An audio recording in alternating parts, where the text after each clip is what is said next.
Alors, c'est parti pour traiter tout le monde d'antisémite. Let's go. Moi j'ai le droit, toi un peu moins quand même.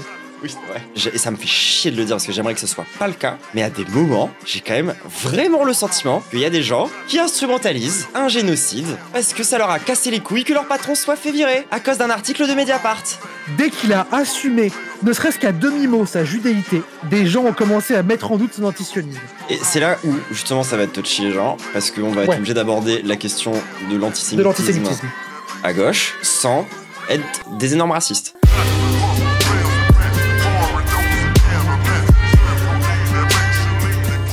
Ribot dans la sauce et dans la sauce. Est-ce que cette fois-ci c'est parce qu'il a encore une fois sucé la grosse bite à Marine Tondelier ou est-ce que ça n'a rien à voir? Vous allez le découvrir dans ce stream. Ne quittez pas, par pitié, restez jusqu'au bout pour le revenu. Et du coup, on a un invité spécial pour parler aujourd'hui de ce sujet écharpe parce qu'en fait, spoiler alert, on va pas parler de Marine Tondelier. Désolé, pas cette fois, pas encore. Pas encore. Mais j'avais un PowerPoint. Non, on va parler de sujets beaucoup plus graves.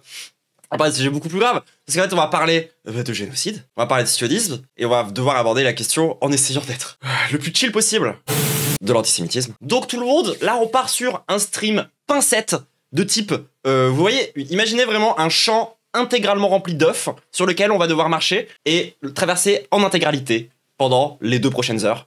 Donc accrochez-vous bien, d'accord ? Et on compte sur vous aussi parce qu'on va avoir besoin de vous sur un point. Essayez d'avoir du bon soupçon et de nous laisser finir nos avis par pitié. Avant de les juger. Alors, l'avantage c'est qu'on n'est pas sur Twitch. Donc on va pas avoir, je sais pas moi, certains groupes qui traînent un peu sur Twitch à droite à gauche. On devrait être un peu tranquille. En fait, je pense que j'aurai un chat un peu moins oppositionnel que quand je parle par exemple, Ouria. Mais ça marche pour les commentaires YouTube aussi, les gens. Mais ça marche aussi pour YouTube, bien sûr. Tout à fait. Donc, petite mise en contexte, si vous le voulez bien. Qu'est-ce qui s'est passé avec Ribel, qui était juste en train de faire sa revue de presse, comme d'habitude, et qui lisait un article Mediapart, et c'est là que tout est parti en couille. L'extrait de Twitch gauchiste, tout le monde. Twitch gauchiste. Beaucoup moins que les miens. On rappelle, je suis numéro 1 en extrait de Twitch gauchiste, c'est les miens les meilleurs. Ce qui va de Netanyahou à Edoui Plenel en passant par l'extrême droite française et par les macronistes, ça va quoi. Je sais très bien que si Edoui Plenel était un peu plus copain avec Jean-Luc Mélenchon, vous parlerez différemment de Mediapart, y compris sur le sujet de la Palestine. La Palestine n'est pas un sujet pour régler vos contentieux parce que vous êtes fan de Jean-Luc Mélenchon en fait. C'est un peu plus grave que ça. Donc tous ceux qui sont là en mode genre journal sioniste, juste parce que vous êtes des zinzins soumis et que vous aimez pas que Edoui Plenel aime pas Mélenchon, en fait c'est vous servez du sujet de la Palestine pour régler vos comptes politiquement. Il y a un peu de ça au d'un moment. Et ça, moi, je trouve que c'est indigne. On va en parler de tout ça. On va rajouter des trucs aussi. Si la Palestine est un prétexte pour aller faire de la radicalité posturale sur Internet, bah vous respectez pas en fait. Vous respectez pas le combat pro-palestinien. Un peu de hauteur et de dignité. Vous n'aimez pas Edoui Plenel et vous n'aimez pas certains articles de Mediapart parce que ça tape trop sur Mélenchon à votre goût. Du coup, vous prenez le sujet de la Palestine pour vous faire votre revanche par rapport à Mediapart. Sur le sujet de la Palestine. Vous trouvez ça digne par rapport au combat palestinien ? Allons bon. Voilà. C'est exactement ce que je disais. Donc c'est pour ça que je voulais dire ça. Ne faites pas du sujet de la Palestine une manière de régler vos comptes avec Mediapart que vous aimez pas parce que Edoui Plenel aime pas Jean-Luc Mélenchon. Je trouve ça vraiment indigne en fait. Je trouve ça indigne de la cause palestinienne. Voilà. Et même, on ne soutient pas un parti politique parce qu'on est d'accord avec 100% de ce qu'ils disent. On choisit le meilleur parti et puis on le soutient. Il y a pour la France insoumise. Enfin voilà. Tout ça, je pense que vous avez compris ce que je voulais dire. Je pense que vous pensez pas que je suis un sioniste de gauche. Alors, de la même manière, je pense j'ai des mauvaises nouvelles pour toi, Ribot du passé. Pas que vous êtes des espèces de connards antisémites ou je ne sais quoi. On est des camarades. Ah quand même, non, moi, je tiens à rappeler, il finit sur on est des camarades. Bien sûr. Ce qui reste notre posture, bien sûr. Bah évidemment, mais même auprès de tout le monde en réalité. Sauf Marine. Mais oui, alors du coup, voilà. Mauvais call sur la fin de l'extrait, en l'occurrence. Parce oui, que non, la fin, Ribot, c'est... Là, vraiment, le Madame Irma, il est pas bon. Hein, voilà. Ouais, là, ça n'a pas été très bon sur tout ce qui est prévision du futur à ce moment-là. Parce que effectivement, tout le monde lui est tombé dessus à base de, en fait, Ribot est sioniste. Voilà. Ribot, après avoir sucé la bite à Marine Tondelier, suce la bite à Edoui Plenel. Et on va résumer cette take à... Voilà, Ribot est sioniste. Voilà, c'est parti, c'est devenu la sauce de Ribot à partir de maintenant. Et donc du coup, c'est l'enfer hein, sur Twitter tout simplement. Genre c'est une catastrophe. Tout le monde s'y est mis de son petit gras de sel, son petit commentaire, etc. Et tout. Et c'est assez insupportable parce qu'au final, on parle quand même pas vraiment du sujet de fond qu'aborde Ribot, justement sur le coup, qui est pour moi un sujet vraiment fondamental. C'est l'instrumentalisation du génocide. instrumentalisation qui, désolé de le dire, n'est pas faite que par la gauche, la droite, pardon. Le génocide n'est pas instrumentalisé que par les droitards, en fait. C'est trop facile. Donc on va en parler un peu de tous ces sujets-là. On a un plan. Alors, je l'ai pas en papier cette fois, mais on a un peu un plan. Avant le plan, disclaimer déjà. Premièrement. Disclaimer. On va du coup parler de gens avec qui on est en désaccord. On va parler de gens parfois dont on déplore l'attitude, les avis et le comportement.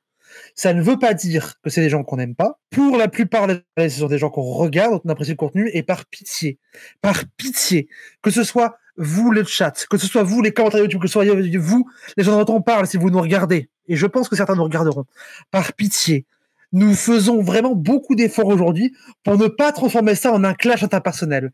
Parce qu'on sait qu'il y a des tensions interpersonnelles dans ce milieu, il y en a même énormément. Nous faisons vraiment beaucoup d'efforts pour ne pas transformer ça en tension interpersonnelle.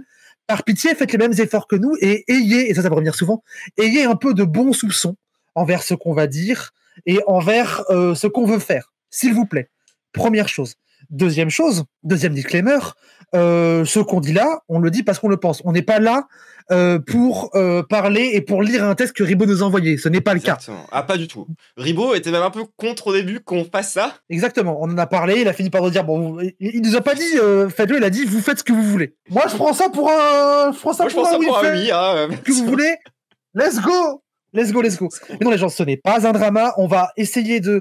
moi, en fait, depuis le début des histoires de drama, parce que j'en ai pris quand même pas mal en 2025, j'essaye toujours de me dire, OK, qu'est-ce qui fait qu'on en arrive là et comment on peut se poser et faire en sorte que ce soit moins violent la prochaine fois. Ça a toujours été mon approche. Et là, c'est ce qu'on va essayer de faire. Et pour ça, je suis désolé, il n'y a pas d'autre moyen. Il va falloir qu'on dissèque un peu les mécanismes de ce qui a poussé à ce que Ribot s'en prenne autant plein la gueule. Pourquoi lui? Pourquoi maintenant? Pourquoi sur ça? Pourquoi? Moi, vraiment, c'est le pourquoi qui m'intéresse. Et ensuite, dans un deuxième temps, comment on fait pour que ça arrive moins? Pour que ça n'arrive plus? Parce que franchement, ça saoule. Voilà. Et du coup, on va devoir critiquer des orgas et des organes qu'on respecte. Oui. Et il faut que vous gardiez en tête ce respect, les gens. C'est important. Genre, là, parmi les personnes dont on va aborder, notamment, il y a Wissam, dont on va devoir parler dans cette histoire. Et Wissam, moi, ça reste quelqu'un que je regarde régulièrement, que je trouve intéressant sur plein de sujets. Genre, c'est aussi par Wissam que j'ai découvert PDH. Et vous savez que j'ai aussi des critiques envers PDH, des critiques que j'essaye au maximum de vouloir respectueuses. J'ai fait des erreurs de communication à des moments dont j'ai même parlé. De fond par moment, je pense, hein, c'est possible. Hein. Oui, complètement. Mais parce qu'en fait, de la même façon que nous, on les critique en cherchant à les respecter, on aimerait bien que la même chose soit faite en retour. Bah ouais, et c'est pas toujours le cas, et c'est ça qui nous embête un peu, quoi. Voire pas du tout le cas. Genre moi, par exemple, lorsque j'ai eu le malheur de vouloir parler des problèmes de potentielle homophobie qu'il faut y avoir dans certains milieux, on m'est retombé dessus avec en mode genre, de toute façon, t'as dit que PDH égale Soral. Alors que je suis revenu sur cette take genre 5-6 fois. Et j'en ai marre. Et c'était une erreur de communication, tu vois. Aucun problème. Par contre, je suis désolé, mais l'avenir m'ont donné quand même un peu raison sur certains trucs. Bah, pour vous dire qu'on n'est vraiment pas dans un optique de clash ou quoi, on a réfléchi à s'il fallait qu'on le fasse. On s'est appelé avant ce stream. On a pris, je crois, plus d'1 heure à brainstormer, à réfléchir à ce qu'on disait, ce qu'on disait pas, comment on le disait, les critiques qui étaient justes, les critiques qui étaient politiques, d'autres qui étaient parfois aussi du seum, parce que il y a des gens, alors pas forcément PDH, mais il y a des gens qui parlent sur Twitter avec qui on s'est engueulé et on a du seum, on en est conscient et on a réfléchi, ok, ça c'est pas une bonne idée, ça on met de côté. Lui, bon bah lui on l'aime pas, on s'est engueulé avec, on parle pas de lui, il y a des noms comme ça qui nous ont tendus, on s'est dit ok, trop tendu, c'est pas la peine, on laisse de côté. Et du coup, les gens qu'on va critiquer aujourd'hui, si on les critique, c'est aussi parce que on a de l'espoir qu'ils puissent bien le prendre, et même s'ils sont pas d'accord, comprendre que ce n'est pas une attaque personnelle. Voilà.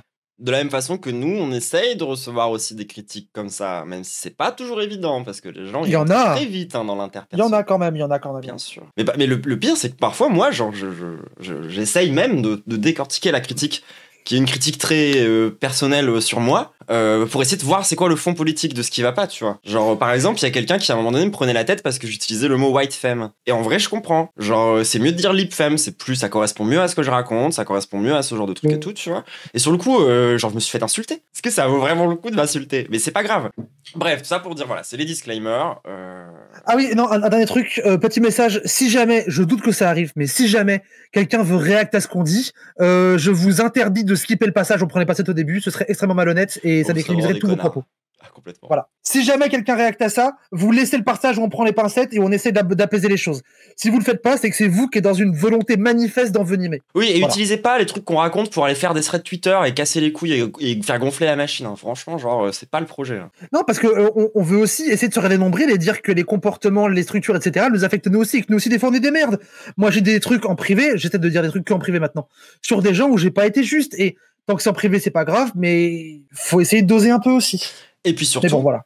On va justement pour parler de la critique un peu, la critique qu'on va faire à Wissam et la critique qu'on va faire à PDH, ça va être une critique qu'on va essayer de les prendre par leur gauche et surtout on va essayer d'utiliser leur propre concept un peu pour montrer qu'il y a quelque chose qui déconne. Bah oui. Parce que justement on trouve ça incohérent et c'est parce qu'on aime aussi genre cette structure là et qu'on a envie que ça soit pérenne, etc., que là, maintenant, en plus, ça nous touche, etc., on va vouloir parler de ces incohérences. Moi, j'adorerais avoir un dialogue, mais bon, je sais pas si ce sera possible vu les emplois du temps de tout le monde, etc., mais j'adorerais avoir un dialogue. Moi, ça fait longtemps que je dis ça, mais bon, bref. Alors, c'est parti pour traiter tout le monde d'antisémite ?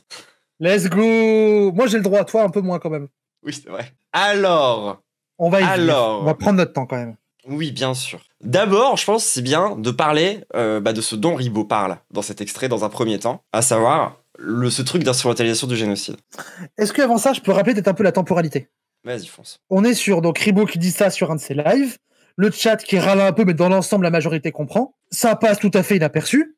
C'est ressorti ensuite par Twitch gauchiste, et il y a pas mal de gens qui ont vu le truc de Twitch gauchiste. Je sais pas pourquoi vous lurquez Twitch gauchiste, les gens, est-ce que c'est parce que vous avez peur que ça parle de vous? Et dans ce cas-là, je comprends, il n'y a pas de souci. Mais qui ont vu ça sur Twitch gauchiste, et qui se sont indignés de ça, parce que sur l'extrait coupé, donne l'impression que Ribot a des actions dans Mediapart et qu'il est full sioniste. Moi, je veux bien que les gens aient compris ça. C'est Twitch gauchiste. Moi, vu que j'ai le contexte, je l'ai pas compris, mais je veux bien imaginer que les gens aient compris ça. Et franchement, pas de souci. Mais du coup, on compris ça. Et on commençait à le repartager, à le QRT, etc. Pour certains ont eu l'intelligence de se dire, ah, on va pas QRT Twitch gauchiste, juste on fait un screen et on le reposte, ok, pour dire, c'est la preuve que Ribot, de toute façon, ce sale fils de prof, il est sioniste, il est pour la solution à 2 États, j'ai vu des gens dire ça, il est contre la libération de la Palestine, il est ceci, il est cela, etc., etc. Je suis bloqué par VPN sur Twitter, nous précise Ribot, par exemple. Oui, voilà. Toi, t'es aussi bloqué par Marine Tourdelier alors que tu lui suces Alex, pardon. On parlera un jour, on fera un vlog sur la grosse bite à Marine. Bref, non. Quelle Marine, on ne sait pas. Bref, peu importe. OMG. Mais donc, du coup, Ribot, moi, je l'ai eu dans mes DM assez vite, parce qu'avec Ribot, on échange assez régulièrement. Et il était, il était désappointé. Désappointé, donc un peu énervé et un peu déçu de voir que les gens pensaient ça de lui. Parce que, déjà, de 1, c'est pas vrai, et on pourra en reparler, mais j'ai même pas envie de vraiment justifier ce que pense Ribot, parce que, en fait, vous avez juste à regarder ce qu'il dit, et genre, il n'y a pas besoin pour nous de justifier, de le défendre là-dessus. Non. Genre, vraiment, je sais que Ribot, vu qu'il était énervé, il s'est senti besoin de se justifier auprès de moi, il m'a raconté des trucs qui étaient un peu perso que je ne répéterai pas. Et genre, Ribot, c'est quelqu'un qui vit pour la Palestine depuis longtemps, qui est loin d'être un nouveau dans ce milieu, qui a une ligne qui lui a été donnée par des orgas dans lesquels il a été formé. Et genre, c'est pas et quand bien même, tu as raison. Et quand bien même, on devrait rien avoir à prouver. Ce qui compte, c'est qu'aujourd'hui, on est pro-pal, point. Genre, il devrait pas y avoir, genre, surtout de la part du camp politique et de la part des influenceurs qui nous ont beaucoup mis dans la tête qu'il fallait justement parler aux confus et qu'il fallait justement ne pas, genre, rester bloqué sur les takes d'avant. Genre, accepter justement que les gens, ils se soient aussi emparés de ce qui se passe aujourd'hui en Palestine récemment. Ça devrait pas vous poser problème. Genre, vous devriez être content de ça. Il y a plus de gens dans votre lutte. Mais moi c'est un truc que vraiment, je comprends vraiment pas. Et là, pour le coup, je sais pas si quoi, genre, j'ai sincèrement une incompréhension. Comment est-ce que vous pouvez à la fois dire qu'il faut réhabiliter les gens, no cancelo, que ça sert à rien, etc., que ce qui compte, c'est les positions maintenant, que on s'en fout ce que les gens pensaient à 15 ans, que quand même c'est un truc qu'on a entendu chez PDH, on aurait été fan de Soral il y a 10 ans, so what, ça change rien, on s'en fout, ce qui est important, c'est ce qu'on produit maintenant. Et moi, je suis d'accord avec ça. Je suis d'accord avec ça, entièrement. Moi, je vous dis, quand j'étais au collège, j'étais un sel. Donc, moi, je suis entièrement d'accord avec ça. Les gens, ils en reviennent, etc. Mais pourquoi est-ce que ce bon soupçon, qui est légitime et qui est normal, vous le mettez sur certaines personnes et vous le mettez pas sur d'autres? Et vraiment, moi, c'est une vraie question. C'est quoi votre critère? Parce que qu'est-ce qui fait que vous avez envie de réhabiliter Marvel Fitness, Oussama Hamar, Adé Laurent, etc. Et moi, je suis pas contre en soi. Mais pourquoi vous voulez réhabiliter ces gars-là et vous tombez sur Ribot parce qu'il n'est pas assez propal depuis assez longtemps, selon vous? Moi, je vois une incohérence et vraiment, sincèrement, je ne comprends pas pourquoi. Moi non plus. Moi non plus. Et puis je vois aussi des trucs un peu hypocrites, quoi, dans le sens où genre ça te dit qu'il faut faire ça, et en même temps ça va rappeler les takes que des gens ils ont eu il y a plusieurs mois et sur lesquels ils sont revenus de milliards de fois sans aucun problème. Et ça va jouer aux petits flics de la gauche, exactement comme les trucs qu'ils critiquent en cherchant la pureté militante, mais sur l'antiracisme ou sur d'autres trucs comme ça. Et c'est une recherche de pureté en fait. C'est littéralement genre contre quoi on est censé lutter politiquement aussi. Moi, je dirais pas de recherche de pureté, c'est une recherche de flicage.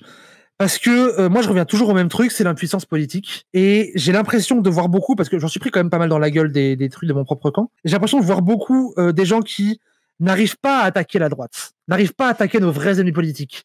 Et je comprends parce qu'on n'a pas le rapport de force, que c'est compliqué, des fois on a des petites victoires, mais dans l'ensemble c'est un peu dur, etc.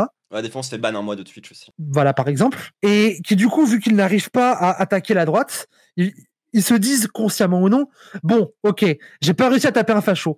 Par contre, j'ai peut-être moyen de me faire un gauchiste pas assez gauchiste. Parce que c'est pas un facho, mais au moins lui, il est un peu accessible. Et du coup, tu te retrouves à taper dessus. Et c'est tout le truc des leurs un peu pipou. C'est essayer de se dire, bon, ok, je vais pas réfléchir à qui je dois taper, je vais réfléchir à qui je peux taper. C'est pas parce qu'on peut faire quelque chose que c'est une bonne idée. Les personnes vulnérables, de base. Et les personnes qui sont proches de toi, parce que du coup, vu que ces personnes qui sont proches de toi, bah en fait, elles dépendent de toi parce qu'on dépend tous les uns des autres à gauche. Ouais, bah oui. Et moi, j'ai vraiment l'impression que l'impuissance politique nous mène à ça. Et que je comprends que l'impuissance politique, c'est rageant, que c'est dur, etc. Mais franchement, quand on cherche, que ce soit localement, IRL ou quoi, on trouve des moyens de la canaliser et d'en faire des choses. Mais surtout que la puissance politique, au bout d'un moment, il va falloir sortir de chez vous. Je suis désolé de le dire franco comme ça, mais en fait, l'impuissance politique, vous pouvez pas la résoudre sur Twitch. Vous pouvez pas la résoudre sur Kick. Ça suffira pas de regarder des influenceurs pour vous empouvoirer de la politique. Ça suffira pas d'aller voter à la France Insoumise. Ça suffira même pas de gagner, genre. C'est pas comme ça que ça marche. Et le genre, truc la puissance de politique, c'est simple, faut aller la chercher. C'est le rapport de force. Que j'ai beaucoup entendu, le truc de oui, mais d'abord on est eu la France Insoumise, ensuite on est dans la rue. Comment voulez-vous retrouver dans la rue organisée, efficace, le lendemain de la France Insoumise si vous y êtes déjà pas avant? Vous allez pas réussir. Exactement. Vous allez pas réussir, vous allez juste être sur vos streams à doomer, à dire que c'est triste, à un coup doomer, un coup dire non, il faut pas doomer, et un coup à engueuler les gens qui sont trop heureux pour vous. Il y a un autre truc moi qui m'a énervé dans le truc avec Ribo, c'est qu'un truc qu'on lui a beaucoup reproché aussi, c'est son react qu'il a fait sur le discours de Macron pour la reconnaissance de la Palestine. Je sais pas si toi t'as vu ce react, Diane. Non, du tout. C'est un react qui est assez particulier, qui est un peu dur à regarder parce que Ribo, il est dans un conflit émotionnel assez intense, dans un malaise qui se voit et qui se sent, où il parle très peu, parce que d'un côté, il comprend bien à quel point ça va être réutilisé, à quel point c'est honteux de faire ça maintenant de telle manière que ça suit Israël, etc., etc. Et qu'en fait, c'est un move pour couper le pied aux luttes palestiniennes. Et en même temps, bah, il est un peu heureux que ce soit fait. Et du coup, il est dans une espèce de confusion émotionnelle où il sait pas trop comment se positionner, il est mal à l'aise, et il y a des moments où l'émotion le submerge, et il dit, genre, les gars, je sais pas quoi dire, je sais pas bien, j'aurais peut-être pas dû le faire, etc. Et il doute. Et c'est un moment qui est dur, qui est très humain, et que moi, j'ai trouvé dur à regarder, mais pour qui j'ai énormément d'empathie. Bah oui. J'ai beaucoup d'empathie pour tout le lui là-dessus. Justement. Enfin, genre, c'est malin d'avoir reconnu l'État de Palestine de la part de Macron, c'est normal que ça foute la merde. Mais c'est un truc que Macron fait tout le temps. Nous couper l'herbe sous le pied et nous balancer une grenade dans les jambes. Et c'est un move toujours, et émotionnellement, c'est dur. Et moi, je comprends Ribo qui a eu du mal, j'ai de l'empathie pour lui, et des gens lui ont reproché, et sur Twitter, c'est devenu « Ah oui, il chiale devant le discours de Macron parce qu'il est trop heureux, parce que ce salationniste, c'est chiant. » Oh. Et en fait, moi, ça, tu sais à quoi ça me fait penser, ça? Ça me fait penser à l'époque de l'engueulade de il faut pas se réjouir quand Jean-Marie Le Pen est mort. Tu te rappelles de ça? Après, faut pas se réjouir quand Charlie Kirk meurt non plus, tu sais. C'est pas pour la même raison. C'est que faut pas se réjouir pour Charlie Kirk. Là, les gens disent ça parce qu'il est mort, c'est terrible. À l'époque, les gens disaient ça parce que, mais en fait, vous vous rendez pas compte, ces idées, elles ont gagné, on doit être triste, pas heureux. Oui, c'est ça. Et que, en fait, j'ai l'impression un autre truc que pareil, vraiment, je suis vraiment de bonne foi et premier degré. Je ne comprends pas. C'est un peu vrai aussi, hein. Bah, oui. Moi, il y a un truc que premier degré, je ne comprends pas. Comment vous pouvez être sur une ligne anti-dooming, des petites victoires, il faut se mobiliser, etc. Et quand quelqu'un est un peu heureux, vous l'insultez parce qu'il est heureux. Je ne comprends pas comment ça marche dans vos têtes, sincèrement. Genre, ça nous dit qu'il faut faire la lutte et la fête en même temps, puis ça nous reproche de faire la fête. Bah oui, moi quand je vois les gamins sur la place de la République qui sont trop heureux, qui boivent des coups et qui dansent, je suis heureuse. Moi, j'ai fait un live vendredi où j'ai passé 2 heures à être juste sincèrement heureuse de ce qui s'est passé avec la flottille. Ouais. Ah, mais Sharp, la flottille, c'est terrible, ils sont fait arrêter, etc. Peut-être. Mais le blocus a été brisé. C'est la première fois en 15 ans, les Palestiniens ont pu pêcher. Et j'ai vu ça, et j'ai été heureuse. Voilà. Et je me suis senti mal d'être heureuse en mode, ah non, mais quand même, il y a un génocide, etc., je devrais pas être heureuse. Mais en fait, si. En fait, si, évidemment qu'on a besoin d'être heureux, qu'on a besoin d'avoir de l'énergie, et putain, on n'a jamais de bonnes nouvelles, vous les chiez sur les seules qu'on a. En fait, pour moi, ça rejoint aussi ce truc de d'avoir une pensée qui est un peu fétichiste, qui est le même problème qu'on a d'ailleurs avec le féminisme, de résumer à l'état de victime aussi, du coup, tu vois, derrière les Palestiniens. Et donc, tu ne peux que chialer parce que victime. Tout comme une femme, du coup, tu ne peux pas la penser comme étant autre chose qu'une victime. Du coup, en fait, ça a aussi un côté déshumanisant, quoi. Du coup, genre, on ne peut que chialer. Et voilà, regarde le chat. Ah, mais faut être bête pour être heureux quand Macron connaît la Palestine. Vous êtes heureux pour des conneries. Peut-être. Alors, tu sais quoi? Ok. Je suis heureuse pour des conneries. Ok, mais moi, je suis heureuse. Et toi? Et moi, le fait que je sois heureuse, ça me donne de l'énergie. Ça m'a reboosté. Et du coup, j'ai passé une semaine de travail où j'ai fait avancer toutes ces decks localement. Et toi? Non, puis je suis désolé, surtout la flottille, ça a été une énorme galère. C'était vraiment pas sûr que ça allait marcher. Et genre, force à eux de... Mais ça veut pas dire qu'on ignore les raisons que vous avez de Doumé. On les connaît. Mais on est capable, des fois, d'avoir un moment où on se dit, ok, il y a un truc qui est un peu chouette. Et du coup, on va aussi un peu en faire des caisses. Pourquoi? Parce qu'on en a besoin, être humain. Et je suis désolé, moi, argument ultime, c'est exactement ce que fait Mélenchon. Mélenchon, toutes ses campagnes est basée là-dessus. Sur l'exaltation, sur le on va gagner, sur l'élan qu'il y a.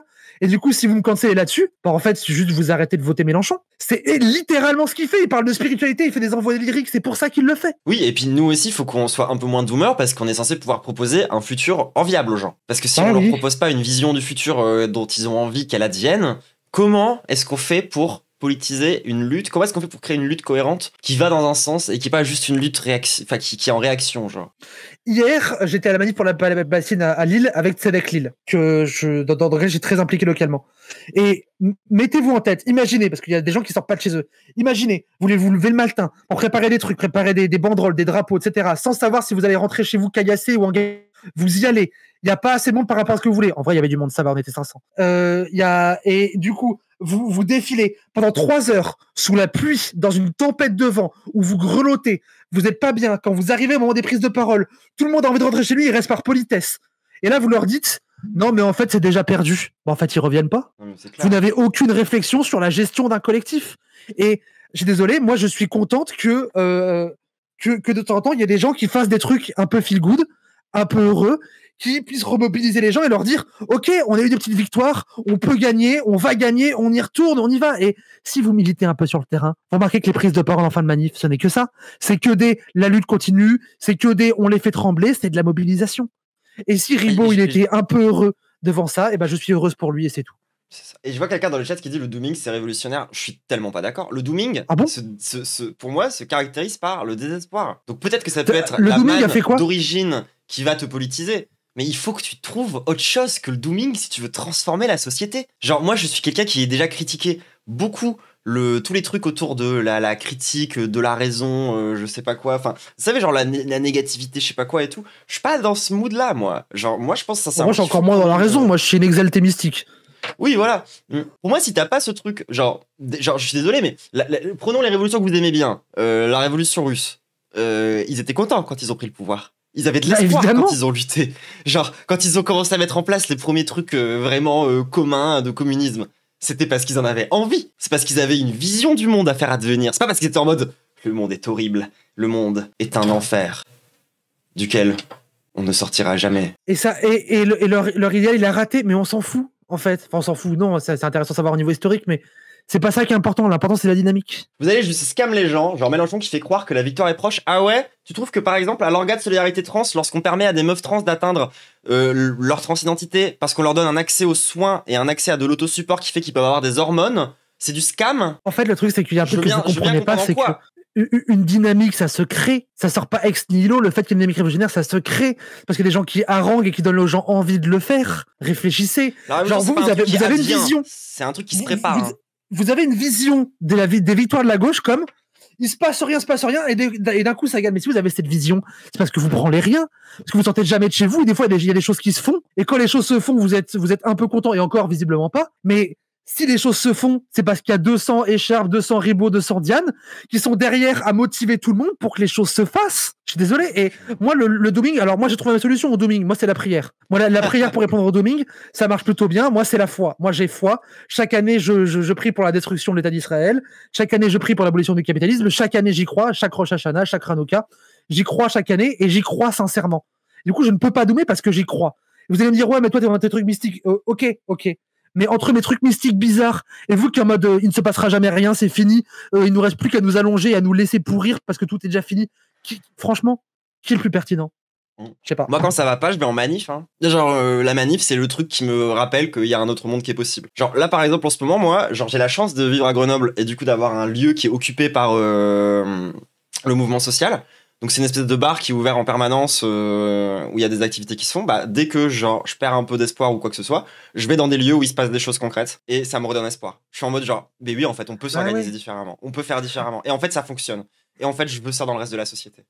Moi, vous savez, depuis que je suis vraiment à Tzedek-Lille et qu'on fait des choses, d'ailleurs, on fait des choses, on a encore une prise de parole et un truc commun avec d'autres assos mercredi, on a des trucs dans les cartons, enfin bref, je peux le dire, c'est nos leaks, Tzedek l'a partagé sur la page Instagram, mercredi au Sarrasin, avec une dizaine d'assos, on fait un colloque sur les liens entre le génocide à Gaza et le génocide au Rwanda. Bref, on travaille, vous voyez. Et en fait, depuis que je me suis remise là-dedans, et ben, vous savez quoi, les sauces sur Internet, ça m'atteint beaucoup moins. Genre vraiment, les grosses sauces que j'ai prises, à chaque fois, ça me mettait mal pendant 2 semaines, peut-être même 3. Là, j'ai été mal pendant 36 heures. Le problème, c'est après, je sais pas si dans la connerie, genre ouais, TKT, on va gagner. Mais en fait, toi, c'est le problème, Goudouda, et le prend pas mal, c'est que tu vois tout par rapport à l'institution et à l'électoralisme. C'est-à-dire que pour toi, l'horizon politique, c'est l'élection et le fait de gagner l'élection. Sauf que, genre, normalement, quand t'es révolutionnaire, c'est pas ta méta. Oui, genre, mais moi, je suis d'accord que... Justement, en fait. Je suis d'accord quand les filles disent oui, il y aura une censure, donc on a gagné. Moi, ça me touche pas parce que j'ai pas électoraliste et que je m'en branle et je suis en mode oui, bon, vos trucs, voilà. Mais franchement, c'est des gens qui sont un peu électoralistes, qui sont militants, que ça remet en joie. Mais je suis très heureuse pour eux. Pourquoi vous avez à ce point ce besoin que les gens soient tristes? Ça vous apporte quoi que les gens soient tristes? Pourquoi vous avez envie que le monde soit gris? Est-ce que c'est parce que c'est pas l'intérieur de vous qui est gris aussi et que ça vous énerve que le monde soit pas comme vous? Après, tu parles à un public de dépressif aussi. Ben oui, mais je suis désolé, si vous êtes dépressif, soignez-vous. Pas en mode soins, institutions, etc. C'est pour ça que moi, je suis pas du tout en train de dire il faut avoir le discours de on va gagner, nanana. Vous pouvez le faire pendant les élections, je vais l'avoir ce discours, tu vois. Mais c'est pas l'alpha et l'oméga de ma vision de la politique, absolument pas. Genre, moi, je vais plutôt me positionner comme étant un truc de dire que, en fait, il nous faut des orgas solides. Il faut qu'on se structure, il faut qu'on fasse groupe et collectif en fait, parce qu'il y en a marre de la politique individualiste, genre c'est plus possible en fait. Mais moi à la limite, parce que bon, j'ai un peu chargé la personne dans le chat qui parle, vraiment je t'en veux pas à toi, c'est pas toi que je voulais critiquer de base, toi dans ta phase de dooming, peut-être ça passera, peut-être ça passera pas, force à toi. Franchement je sais que c'est un truc qui rend pas heureux, donc et moi je te conseille d'essayer d'en sortir, mais tu fais ce que tu veux. Par contre, moi, j'ai de l'empathie vers les gens qui dooment, tu vois. Genre, je suis en mode force à vous. Genre, je vais j'ai de l'empathie pour eux. Je vais choper votre colle et vous dire, faut vous bouger, en fait, pour arrêter de doomer. Mais je vais avoir de l'empathie pour vous. C'est pour ça aussi. Mais moi, j'ai une incompréhension. J'ai de l'empathie pour les gens dans le chat qui disent ça. Mais j'ai une incompréhension quand c'est des gens qui ont bâti une partie de leur carrière sur Internet sur l'anti-dooming. Et qui ont produit des trucs anti-dooming qui étaient bien. Genre, moi, je me rappelle de les vidéos Papy Claude de PDH. Moi, j'étais pas cliente, mais ça matrixait plein de gens. Moi, ce qui m'a matrixé. Elle était trop bien. Bah, moi, j'étais pas cliente, mais si ça vous a matrixé, tant mieux. Moi, le truc qui m'a matrixé, c'est la vidéo de Samir à la canne des quartiers. Samir au tournoi de foot de la canne des quartiers. Moi, j'étais en mode, la vidéo est trop bien, ça m'a grave reboosté et j'étais trop contente. Ouais. J'étais trop contente. Et vraiment, pour des gens qui bandent les moments dans les trucs sportifs avec l'union du collectif, avec le truc qui se pense.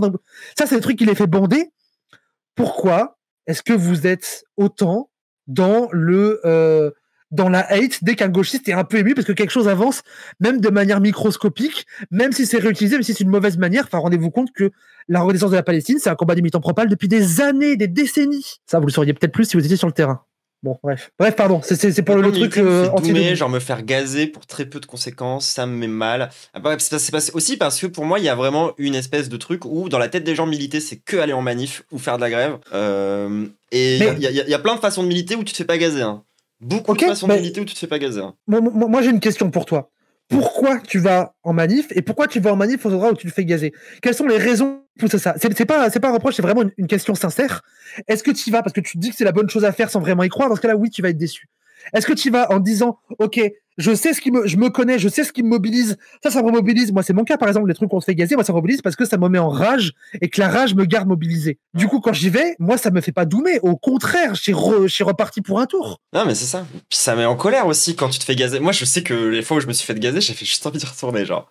Bah oui, moi, j'y suis retourné et bon, il m'est arrivé des bricoles. Après, je suis rentré. Mais j'en ai au moins 2 fois. Bon, bref. Du coup, on a posé tous ces trucs-là. On s'est un peu paumé.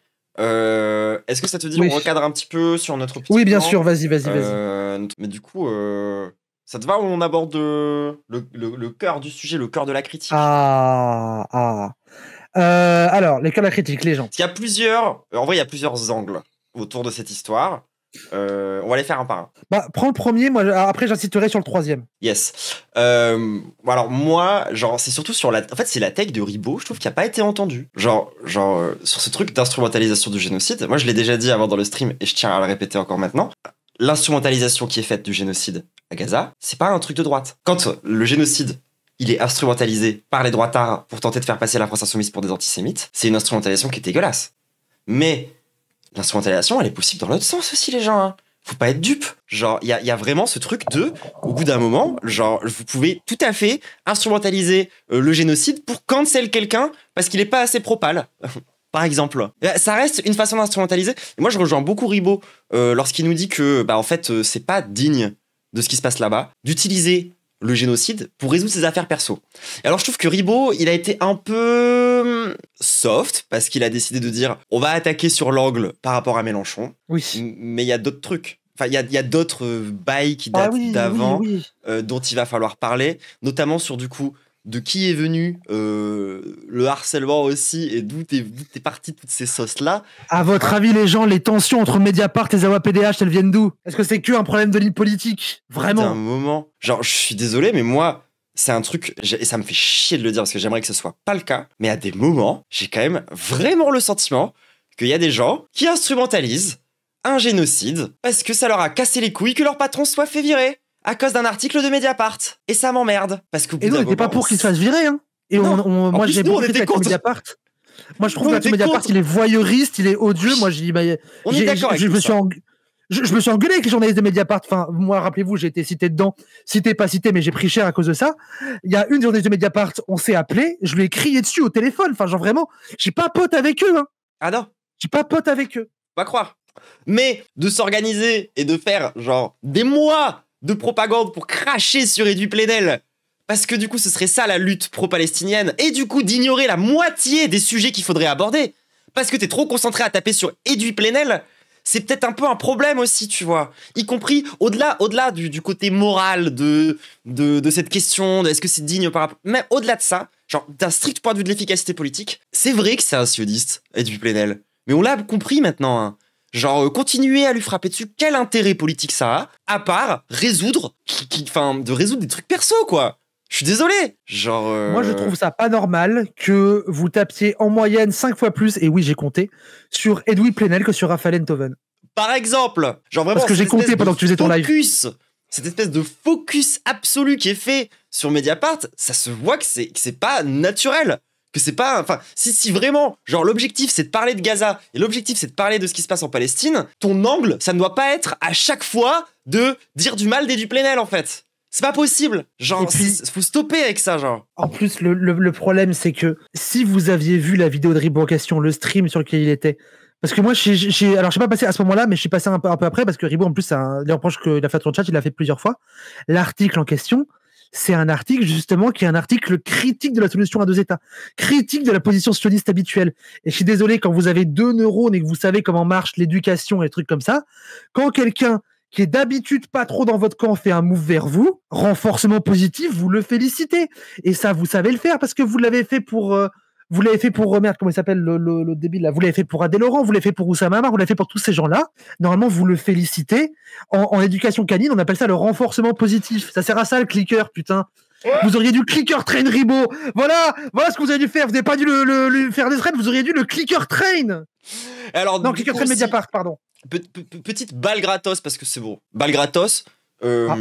Ilyes, on a compris que tu étais mort de rire. D'accord? Tu es mort de rire. D'accord? Tu es mort de rire, c'est bon, on l'a compris. Depuis qu'il y a eu l'article Mediapart, c'est l'entièreté de tes tweets, tu es mort de rire. Ça marche plus. Genre, ça t'a juste l'air d'être un connard qui fait que rire. C'est nul. C'est maladie que tu rigoles tout le temps, non? Attends. Ouais, je crois qu'il a ça, le Joker, non? Ah, c'est ça. Non, mais premier degré, genre, ça, c'est juste nul à chier d'être tout le temps en mode, genre, emoji pleureur, c'est... Non, je sais pas, j'ai l'impression que c'est 4 mois qu'il est bloqué. Genre. Meuf. Le rire prodromique désigne un trouble qui est constitué par un rire pathologique, irrésistible et sans objet, annonçant la survenue d'un accident vasculaire cérébral. Non, mais... Putain, AVC. Oh non. Non, va chez le médecin, Ilyes, va chez le médecin, s'il te plaît. Faut consulter. Prends soin de non, toi. parce qu'au bout d'un moment, il suffit pas de dire que les gens, ils ont pas de rapport à l'esthétique et d'être morts de rire. C'est pas du fond, hein, ça, par exemple.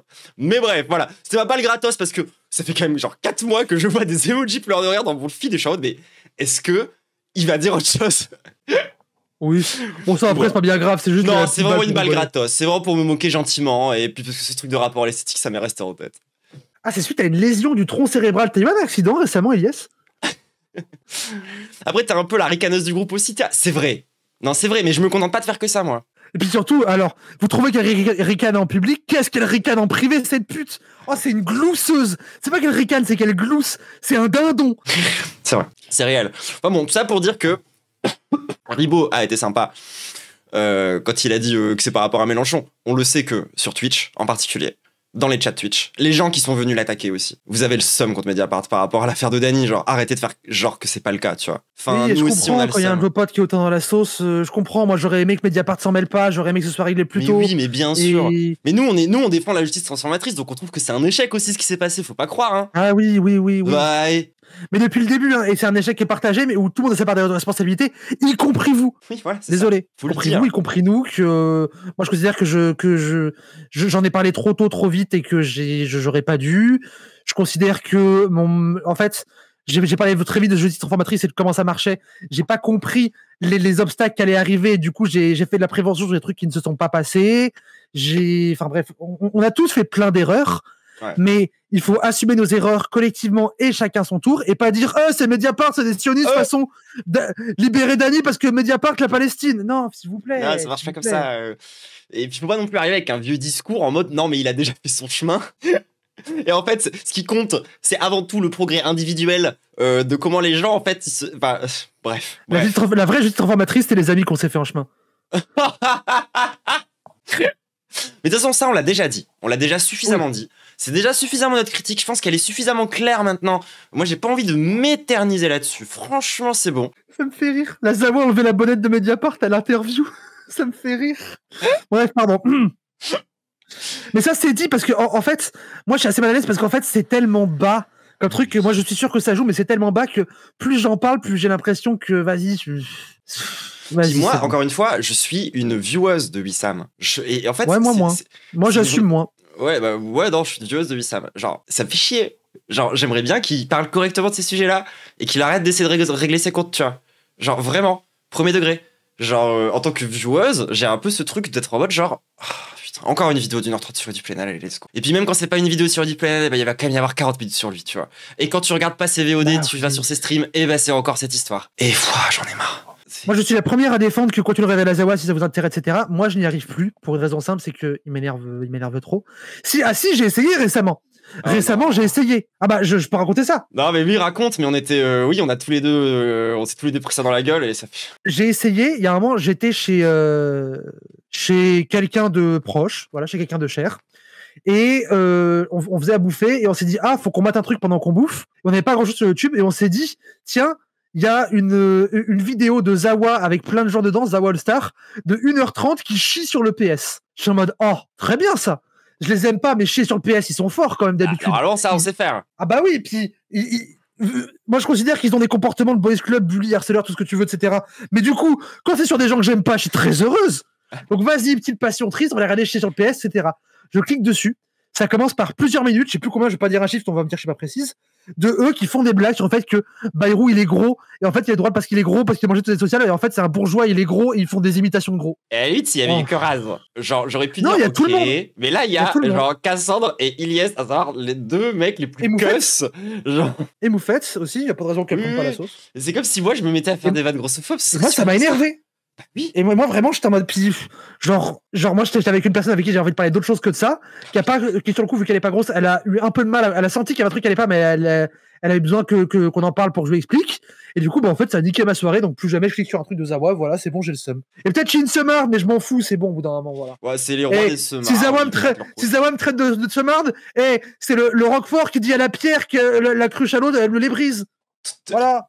D'Arkham. Et ouais, voilà. Moi, Zawa, j'avoue, je ne regarde plus. Alors, ça me fait chier parce qu'en plus, moi, des vidéos un peu en mode capsule de stream qui durent entre 30 minutes et 1 heure, moi, j'aime bien en écouter quand je joue à Minecraft. Et j'ai plus rien pour jouer à Minecraft. C'est terrible. Rendez-moi mon Minecraft. Tu regardes Troublante Acide, la nouvelle saveur de la gauche? Non, pas tant, non. Mais si, je te regarde un peu. Je sais, je te taquine. Mais c'est vrai que moi aussi, je suis un peu dans ce truc de... je regarde encore du Wissam, et de temps en temps, je tente de cliquer sur un truc Zawaprod, et je sais jamais trop à quoi m'attendre. Moi, des fois, je me fais avoir par une miniature, je me dis, est-ce que je clique? Et je me dis, rappelle-toi la dernière fois que tu t'es dit ça. Non, du coup, je clique plus. Oui, mais en même temps, tu vois. Les miniatures sont un peu bien pour certaines. Oui, mais en même temps, des fois, je tombe sur des trucs vraiment intéressants. Genre, tu vois, j'ai pas fini, mais j'ai commencé à regarder la vidéo de Wissam sur Papacito. Il a invité un collègue panafricaniste à lui, tu vois. Enfin, pas un collègue, un camarade. Et c'était intéressant, j'ai appris des trucs, tu vois. Je sais que Wissam, à la fin octobre, il invite quelqu'un pour parler des origines de la transmisogynie. Ouais, dans un talkie oui, un truc comme ça. Et moi, c'est quoi, j'ai pas envie de dire. Je sais pas, j'ai pas allé voir qui c'est, j'ai juste vu que c'était dans son programme. Et tu sais quoi, moi, j'ai pas envie dans le mauvais soupçon, je me dis, on va voir. Si ça sera désastreux, si ce sera désastreux, je râlerai. Mais ça, je pense que je vais regarder parce que c'est des sujets qui m'intéressent et que Wissam, je sais qu'il a longtemps dit que c'était pas ses sujets. Et s'il s'y intéresse vraiment et que c'est bien, moi, je suis en mode full de renforcement positif. Ok, let's go. Je suis très heureuse. Moi, j'étais un peu contente de voir le mec qui était à côté de Wissam, qui le ramenait un peu sur terre, sur 2-3 takes aussi, où genre, le mec Wissam était à deux doigts de dire qu'en fait, Mélenchon c'était un Africain parce qu'il était dans l'Afrique, tu vois. Et le mec à côté qui était... Alors non. Oui, bon. Et puis qui en fait l'a ramené un peu sur 2-3 trucs aussi, et franchement je trouvais ça vraiment hyper clean à plein de moments comme intervention, aussi sur du coup le fait que ils sont capables d'entendre de la critique apparemment aussi, tu vois, sur 2-3 trucs, ça fait plaisir de l'entendre. Ce que j'ai adoré, c'est que l'invité, une de ses takes qu'il avait pour lui en évidence absolue, c'est de dire de toute façon le panafricanisme, on ne le fera pas avec les paniques morales de l'Occident, donc tous les trucs à base d'homophobie ça dégage. Genre il était en mode genre on peut pas on peut pas faire ça en fait. Et du coup j'étais en mode c'est basé, merci de le rappeler parce que c'est pas évident en ce moment. Maintenant passons à la suite. Et alors là va vraiment falloir qu'on marche sur des œufs. Oh là là, ouais. Ok. Parce que la vraie critique elle est là. Jusque là c'était, on vous a dit les trucs interperso, maintenant on va attaquer le fond. Ok, et là les gens là c'est extrêmement touchy. Ça se trouve ils prennent une giga sauce et j'ai déjà désinstallé Twitter au cas où pour ça. Mais je vais assumer, et ça, c'est un truc que je veux porter. Ribot, c'est quelqu'un qui parle de questions de Palestine depuis longtemps. C'est quelqu'un qui s'intéresse là-dessus depuis longtemps. Et il a ces avis-là depuis longtemps. Moi, Ribot, c'est quelqu'un avec qui je parle aussi régulièrement, depuis plus d'1 an. Mine de rien, depuis peut-être même 2 ans, Ribot, tu me corrigeras, mais j'ai souvenir de certains appels qui étaient un peu profonds, on parlait de nos vies il y a 1 an et demi, donc on se parlait déjà un peu plus depuis plus de 2 ans, et je vois que Ribot, c'est quelqu'un avec qui on s'est confié beaucoup de choses sur nos vies, notamment sur des choses qu'on a en commun, on a fait des streams là-dessus, sur les questions par rapport à la toxicomanie, par rapport aux judéités, par rapport à plein de trucs. Moi, je l'ai encouragé à sortir de l'assimilation, à en parler, à afficher ces questions-là. Et je l'encourage encore à le faire. C'est un sujet de discussion qu'on a en interne. Et moi, je remarque que... Petite parenthèse, je tiens quand même à préciser, parce que c'est pas évident pour tout le monde, et je pense que c'est un truc qui est important à préciser. C'est un vrai sujet au sein de la communauté juive. La communauté juive, la communauté tox, le truc de intégrationnisme ou être visible, c'est un truc qui est compliqué. Et dans les milieux juifs, c'est une tension énorme. J'étais au téléphone hier soir avec quelqu'un qui n'arrivait pas à se revendiquer juif. Et je lui disais, mais en fait, genre, tu fais ça, etc. Pourquoi? Elle me disait, ouais, mais je pratique pas de la bonne manière, du coup, je sais pas trop, etc. Et en fait, ça fait partie aussi de notre culture de s'en vouloir, de se sentir comme une merde, de se culpabiliser, et du coup, en permanence, de se dire qu'on n'est pas assez et qu'on mérite pas. Bon, Ribot, je dis pas qu'il était là-dedans, hein, dosé. Je disais ça avec quelqu'un hier. Ribot, c'est quelqu'un, du coup, qui ne parlait pas forcément de ça. Et moi je l'ai encouragé à le faire. Et dès qu'il l'a fait, notamment avec l'incroyable émission « Y a pas de fumée sans feuge ». Pas de fumette sans feuge, double jeu de mots. Pas de fumette sans feuge, pardon. Et dès qu'il l'a fait, Ribot et Juif, vraie question, oui. Dès qu'il l'a fait, alors qu'il avait le même discours sur la Palestine depuis le début, on a commencé à mettre en doute son antisionisme. Et là, en fait, sur cette phrase-là, vous avez le cœur de ce qui, moi, m'énerve depuis plus d'1 an. Dès qu'il a assumé, ne serait-ce qu'à demi-mot, sa judéité, des gens ont commencé à mettre en doute son antisionisme. Et c'est là où, justement, ça va toucher les gens, parce qu'on va être obligé d'aborder la question de l'antisémitisme à gauche, sans être des énormes racistes. J'ai la pression, là. J'ai la pression parce que, en fait, moi, ce qui me fait chier, c'est que on accuse beaucoup des gens comme PDH qui font un travail remarquable d'être antisémites, et je n'ai pas envie de hurler avec les loups. Non, moi non plus. Mais, si je suis honnête, si je prends même leur propre ligne, l'antisémitisme, c'est un racisme comme un autre. Ça, on est d'accord. L'antisémitisme est un racisme. Voilà, au même titre que l'islamophobie. D'ailleurs, l'antisémitisme et l'islamophobie sont les deux faces d'une même pièce. Moi, j'en suis convaincu. Au même titre que la négrophobie, au même titre que la sinophobie, donc le racisme qu'il y a envers les personnes chinoises, au même titre que, je sais pas si on dit l'asiatophobie, je ne sais pas. Je sais pas. Je sais qu'on dit la romophobie. Au même titre qu'on contre la romophobie, la et plus généralement. Voilà. Et en fait, de la même manière, moi j'ai même avis sur tous ces trucs-là, c'est qu'en fait, oui, PDH sont antisémites. Attention, ils sont antisémites comme tout le monde. Exactement. Comme tout le monde. C'est d'ailleurs mon même avis sur la France insoumise. On me demande souvent est-ce que tu penses que la France insoumise est antisémite. Moi, ma réponse, c'est oui, mais pas plus que les autres. Peut-être même moins. Ça dépend des fois. Et PDH a effectivement... Alors, je sais pas si c'est des biais antisémites, je sais pas si c'est un fond... J'en sais rien. Mais ils vivent dans une société, dans une structure, dans un monde, dans une France qui est antisémite. Et ils ne peuvent pas y échapper. Une fois qu'on a dit ça, ça ne veut pas dire qu'il faut dire bouh les sales antisémites. Non. Exactement. Ce n'est pas ça que ça veut dire. Et je ne dis pas mon Dieu, PDH est antisémite, il faut qu'il s'améliore, etc. Non. Et surtout, il faut sortir de l'essentialisation, tout le monde. Exactement. Genre, on n'est pas en train de dire une personne est antisémite. On est en train de parler d'un comportement qui est antisémite. C'est profond débile comme raisonnement de dire que en fait on est aussi ce que la société est autour de nous, qu'on est le produit du tissu social qui nous entoure. Bah je trouve pas, non. C'est la base de la sociologie. Tout le monde a des biais, c'est exactement ce que je dis, oui. Bien sûr, je dis que tout le monde a des biais, mais que raisonner en termes de juste biais personnels, moi ça me va pas.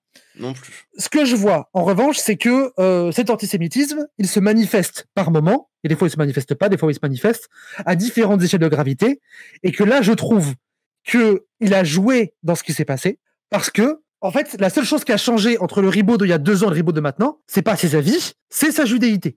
Et moi ça me pose un problème. Déjà parce que beaucoup de gens qui parle de lui sur cette affaire ne regarde pas ces lives, et croyez-moi, bonjour, je suis Stalkersfall, j'ai des scripts pour monitorer tout ce que vous dites quand vous parlez moi dans un chat, je suis au courant, j'ai littéralement bref, je sais tout ce qui se passe sur internet, j'ai des gens qui veillent, genre vous avez pas idée.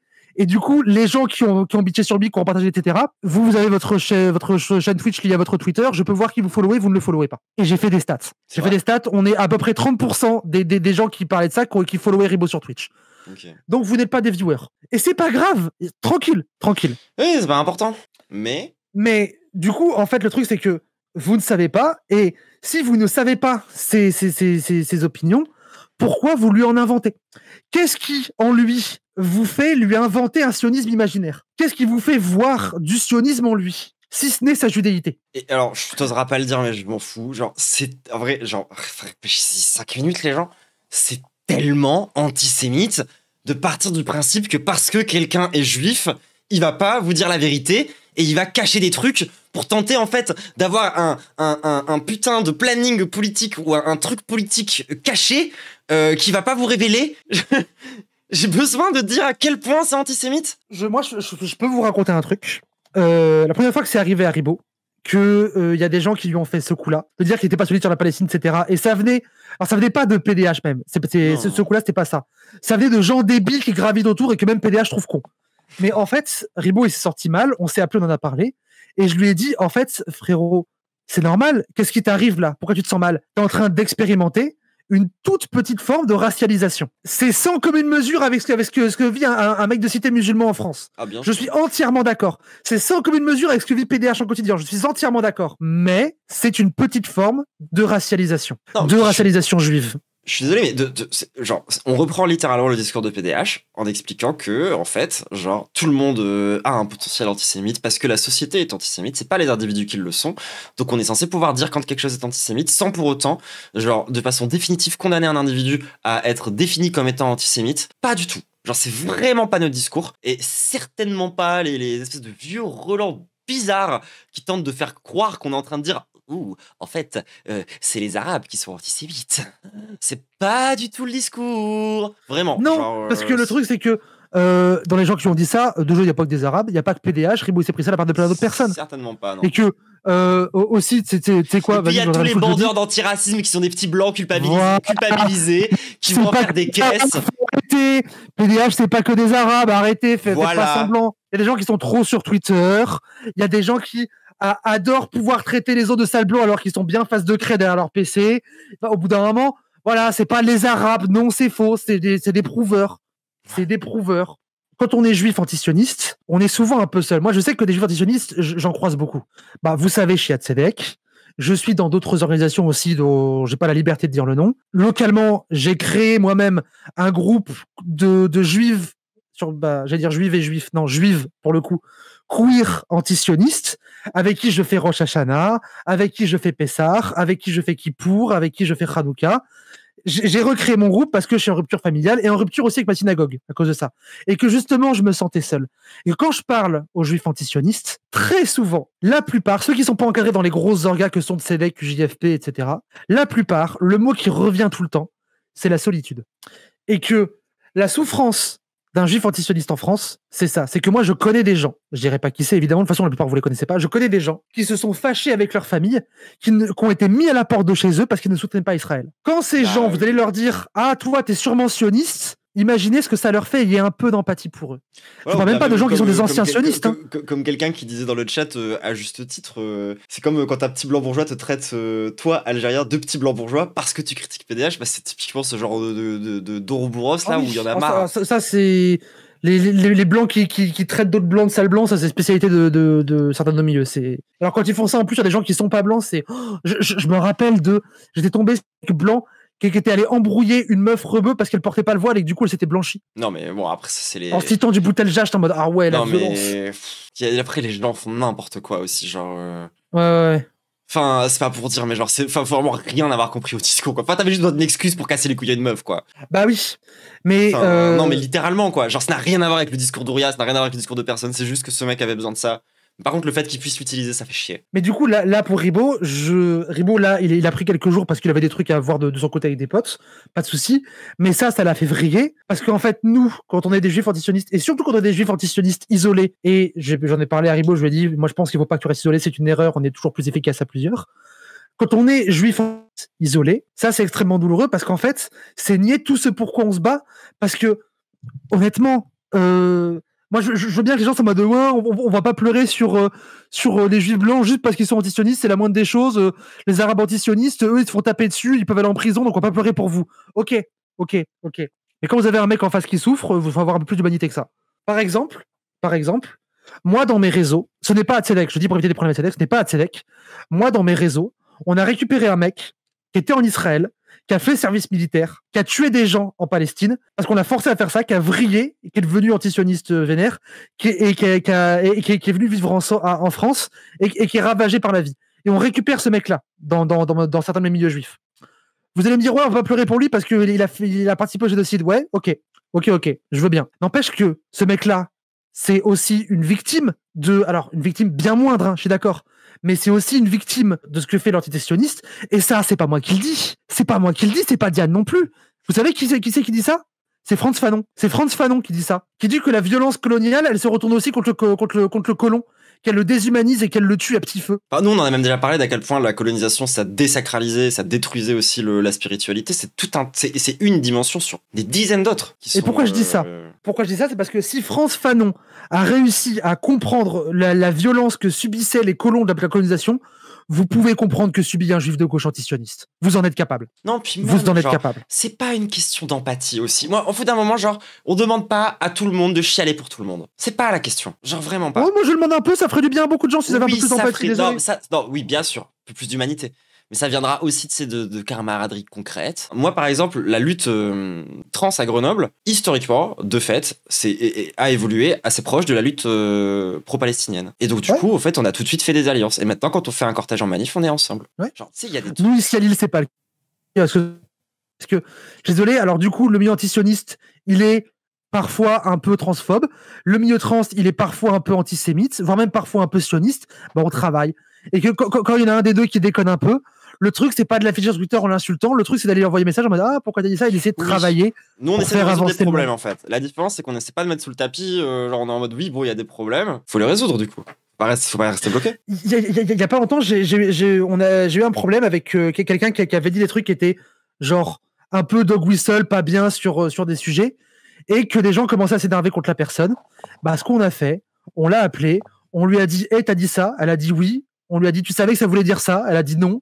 On l'a expliqué, elle a fait ah merde, je suis désolé, je le referai plus. Bah oui. Et en fait, vraiment, on s'est évité 3 mois de problème en 5 minutes. Et si les gens, vous aviez un peu plus le réflexe d'essayer de comprendre pourquoi les gens disent les choses, d'essayer de différencier qui sont vos ennemis, qui ne sont pas vos ennemis, plutôt que tout de suite monter sur vos grands chevaux pour faire des threads, des QRT, des lives entiers de dénonciation, et franchement, on avancerait mieux. Non, mais franchement, on avancerait mieux. Quel besoin il y avait de régler ça sur la place publique.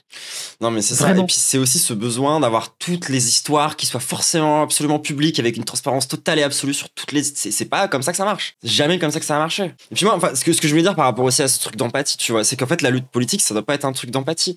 Genre, tu prends par exemple, moi, une meuf trans qui est sioniste, elle a pas mon empathie, tu vois. Bah, il n'empêche que si elle peut bénéficier des accès à l'autosupport et aux soins, bah, force à elle, tu vois. Genre, je m'en bats les couilles. J'ai pas besoin d'avoir de l'empathie pour elle. C'est pas ma lutte. Genre, ma lutte, c'est pas de pleurer pour les gens qui souffrent. Moi, j'en ai parce que je considère que elle a à perdre à la suprématie blanche parce qu'elle va se faire baiser et que du coup, elle est contre ses propres intérêts et que la pauvre. Oui, non, mais alors, moi, je l'empathie envers tout le monde. Moi, c'est mon problème, en fait. C'est qu'il y a littéralement personne envers qui je n'ai pas d'empathie et c'est un problème dans ma vie au quotidien.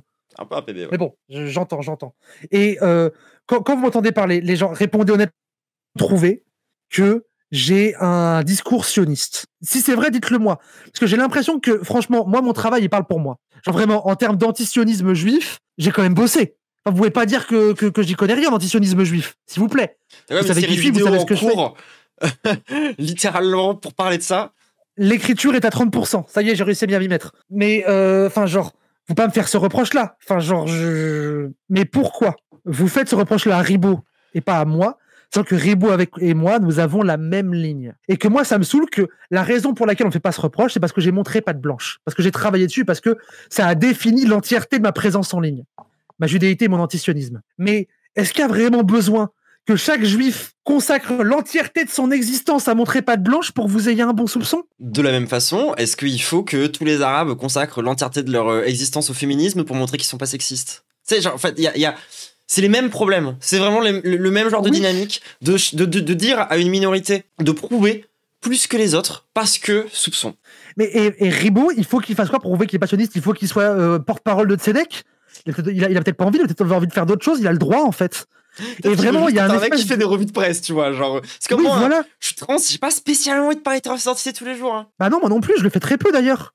Je le fais très peu. Quand je le fais, c'est pour parler de la structuration de nos communautés. Ça m'intéresse beaucoup plus que parler de mon ressenti vis-à-vis de mon genre, ça regarde personne. J'explique comment mes pensées pour la société viennent à la base de ma transidentité. Ça, je le fais, ouais. Mais c'est une forme de charge raciale. Je sais pas ce que ça veut dire, charge raciale. Mais c'est.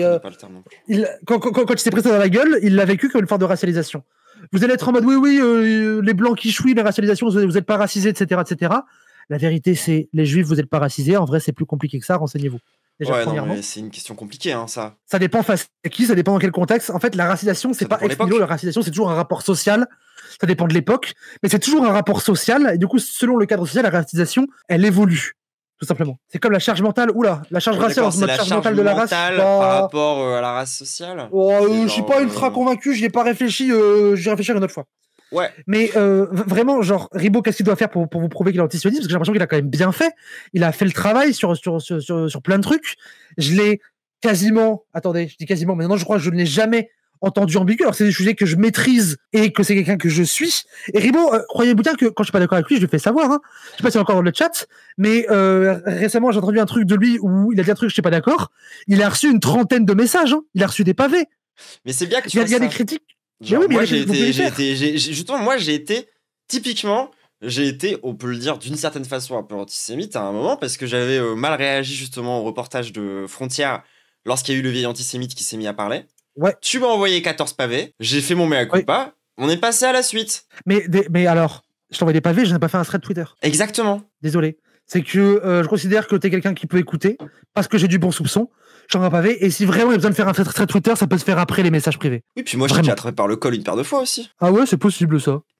Pas pour tes takes dans tes lives. Non. Autre chose. C'est pas le sujet, ok? Non, c'est pas le sujet. C'est pas le sujet. Mais bref, et le truc c'est que moi Ribot, je suis pas en mode à sucer Ribot parce que je l'aime bien, sucer Ribot parce qu'il a plus de buzz que moi, je sais pas quoi. Ribot, il y a dans les critiques qui ont été faites ces derniers jours, il y en a certaines que je rejoins. Les gens qui le critiquent sur le fait que c'est une classe moyenne un peu prof, etc. et qu'il est un peu surplombant, je vous rejoins. Je suis d'accord avec vous là-dessus. Mais ça rejoint un truc aussi zawaesque, je suis désolé, ça combine le truc de la haine des profs mélangé avec. Ouais, mais je suis d'accord.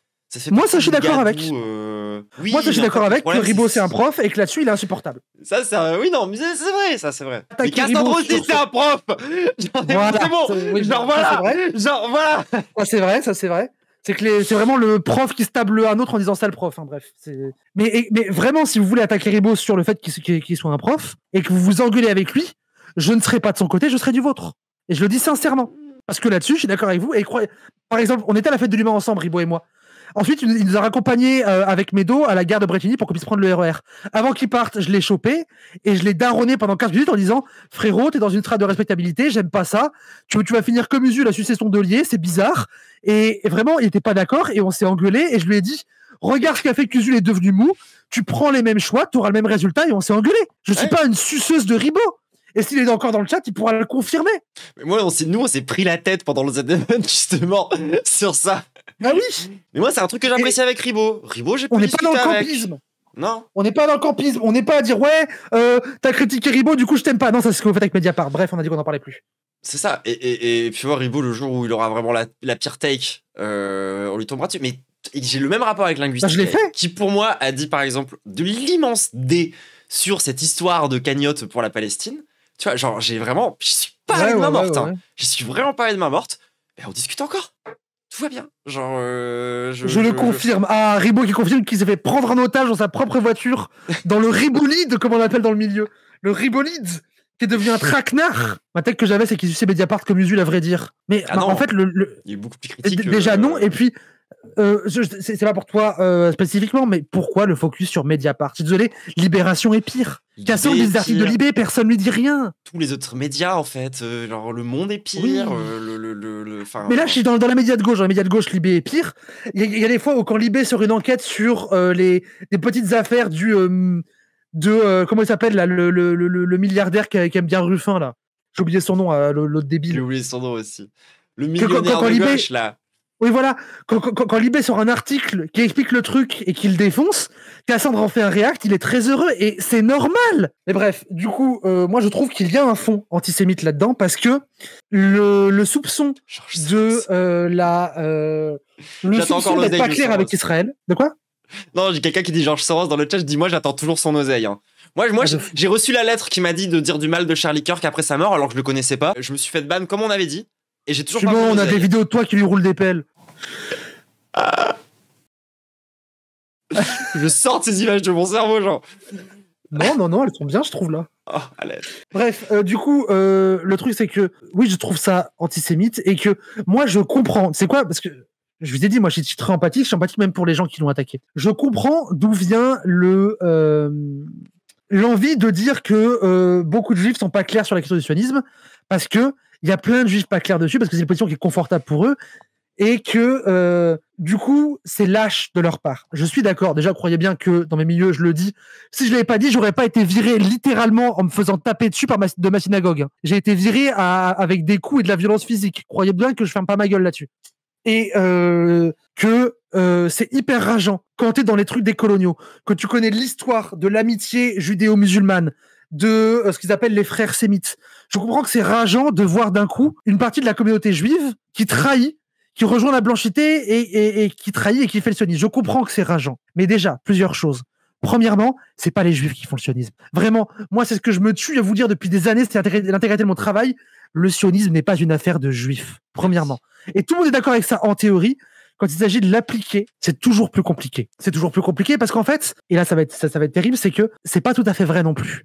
Je dis, ce n'est pas une affaire de juifs. Oui, il y a une complicité honteuse des institutions juives.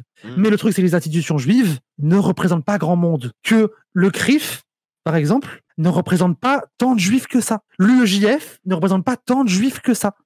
Il représente des juifs qui sont majoritairement ashkénazes et séfarades. Donc, à l'échelle de la France, ça fait pas mal. À l'échelle du monde, pas tant.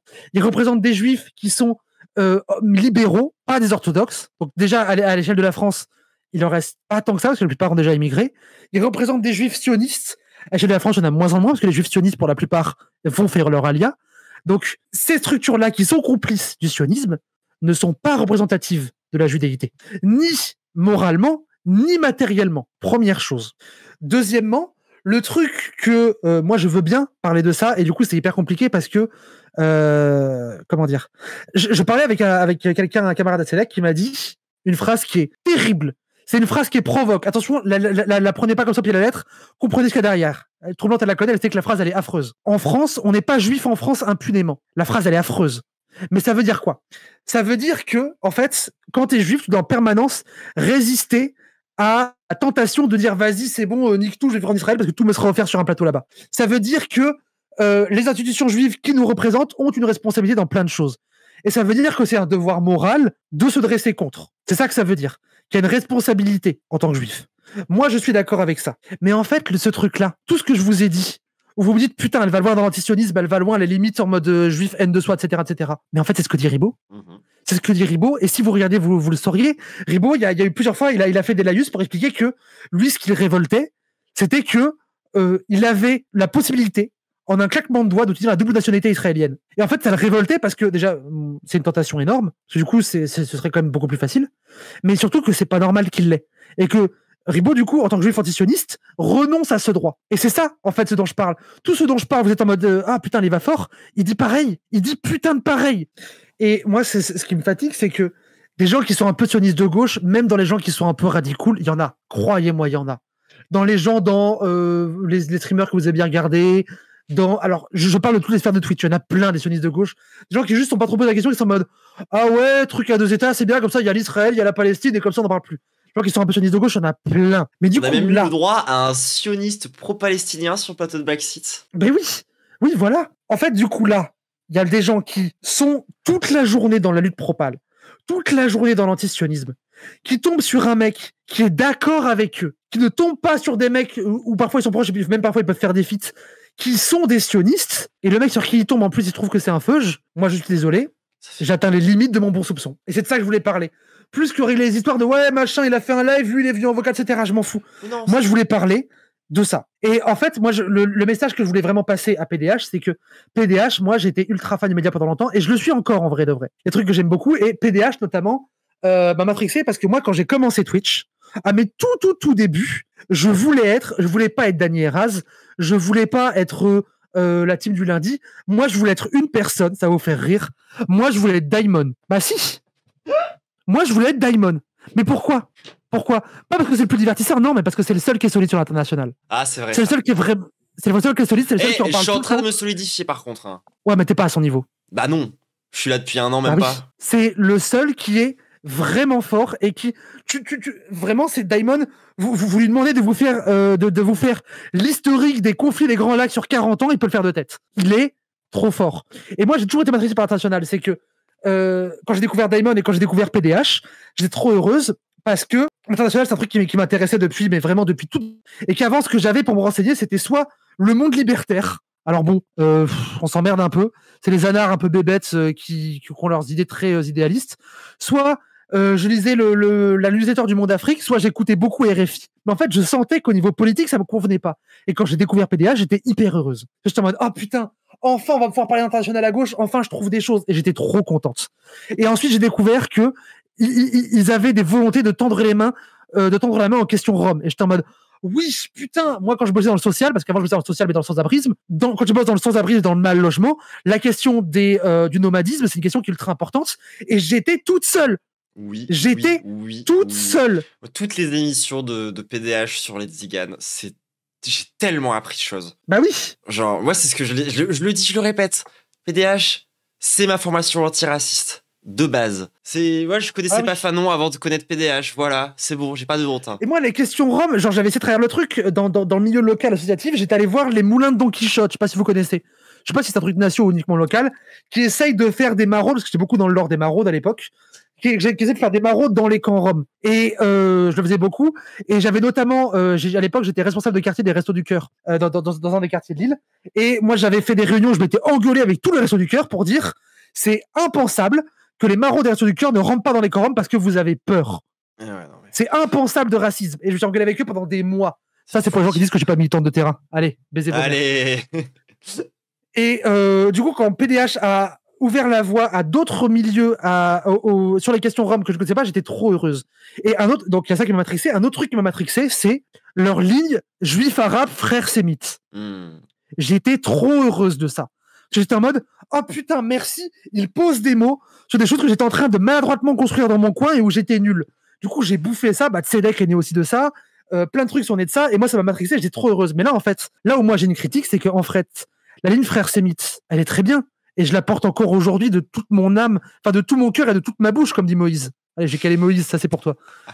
Mais en fait, le truc, c'est que j'ai l'impression que vous avez du mal à incarner des fois. Et que moi, j'ai un peu une désillusion progressive. Beaucoup de choses sur PDH dans les discours que j'aime beaucoup, quand je regarde dans les faits, ils ont du mal à les porter. Et je peux comprendre que c'est pas facile de porter ces... Tout le monde, en vrai oui, bien sûr. Comme tout le monde. Bien sûr, le nombre de collectifs, anards, autogestionnaires, incapables d'appliquer leur propre...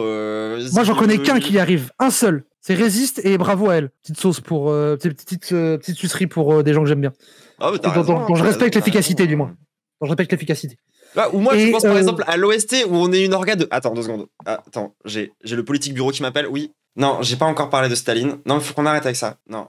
Comment ça, il faut purger Écharpe? Comment ça? Mais elle est même pas...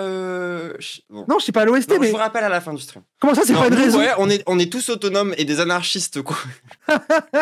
Mais en fait, le truc, c'est que moi, le truc frère sémite, le truc de... Et un autre truc qui m'a matrixé, c'est que moi, j'ai quelqu'un d'extrêmement empathique, parfois trop, et du coup, quand ils m'ont proposé les trucs de l'amour révolutionnaire, etc., ça m'a matrixé. Mais sauf qu'en fait, l'amour révolutionnaire, le fait des trucs très poétiques, un peu gnangnan, c'est très bien. Il faut des trucs un peu gnangnan de temps en temps, pitié, stop doumé. Carrément. En fait, il y a des fois, ils ont du mal à l'appliquer. Et sur Ribot, le truc de l'amour révolutionnaire, du bon soupçon, de la bienveillance, etc., vous n'arrivez pas à l'appliquer. Et sur d'autres trucs, sur les suspicions de sionisme, les takes, vous n'y arrivez pas. De la même façon que moi, j'ai perçu une incohérence lorsqu'on m'a expliqué qu'en fait, l'homophobie et la transphobie, c'était des trucs impérialistes, et qu'ensuite, on m'a dit qu'il fallait être impérialiste en mettant les questions là de côté. Et j'étais en mode, mais ça va contre les trucs que j'ai appris, tu vois. Genre, c'est ce truc de appliquer concrètement cette pensée théorique, c'est pas évident, mais genre, ça se travaille, genre. Et moi, je vous en veux pas de pas réussir tout le temps à garder votre pensée théorique et à de pas réussir tout le temps à l'incarner. C'est normal, personne ne le peut.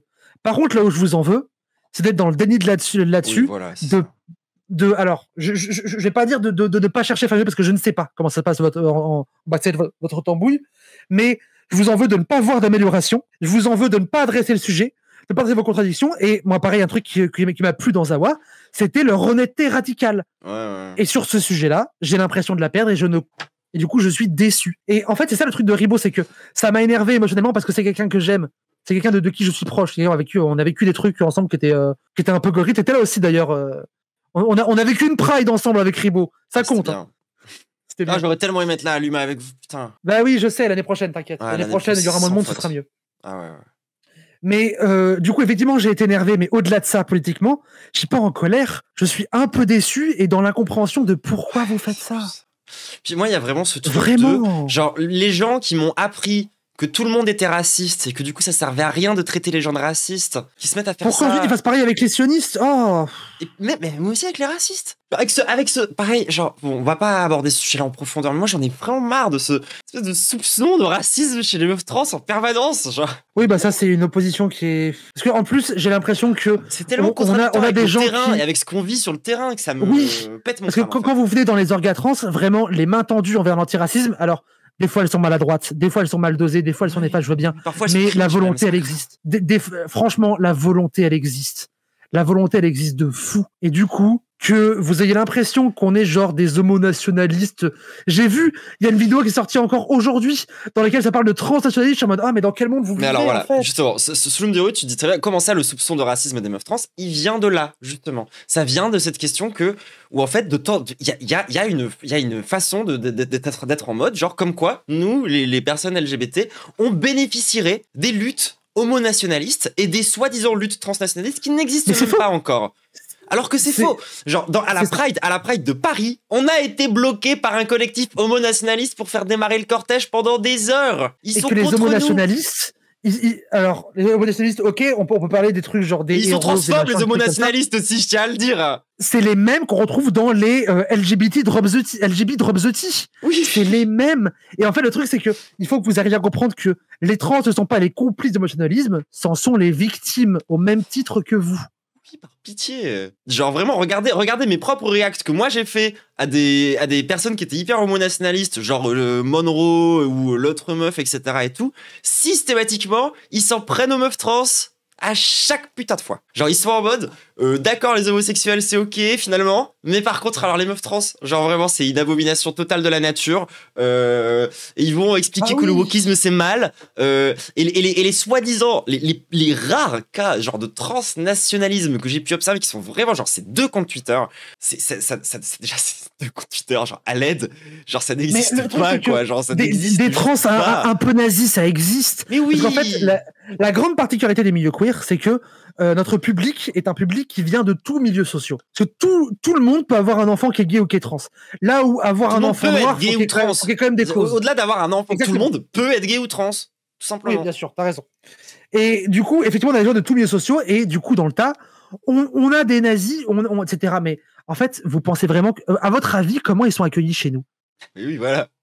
À votre avis. Alors, ils sont accueillis chez nous.